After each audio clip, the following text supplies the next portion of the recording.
ভাড়া পরিশোধ করা দরকার। Motivational story.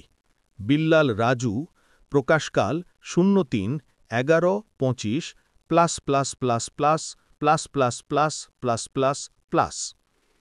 বন্ধুরা, আপনারা বাংলাদেশের যে কোনো হাসপাতাল বা ক্লিনিকে যান, আর যদি ভেন্টিলেশন বা অক্সিজেনের দরকার পড়ে, হাসপাতাল ক্লিনিকওয়ালারা ঘণ্টায় 40 টাকা থেকে 200 টাকা পর্যন্ত চার্জ করবে।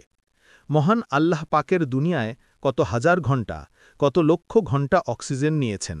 এর জন্য কি কোনো চার্জ বা ভাড়া আদায় করেছেন? এখন হয়তো বলবেন, এর জন্য কি করতে হবে? আপনি মসজিদে দান করুন, মাদ্রাসায় দান করুন, ইটিম বাচ্চাদের দায়িত্ব নিন যতটুকু পারেন।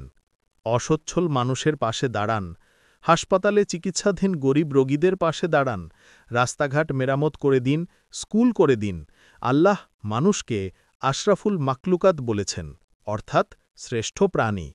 আপনার যদি সামর্থ্য থাকে, বিপদগ্রস্ত মানুষের পাশে দাঁড়ালে নিশ্চিতই আল্লাহ খুশি হবেন। আল্লাহ পাক সবাইকে শুভ বুদ্ধি দান করুন। আমিন।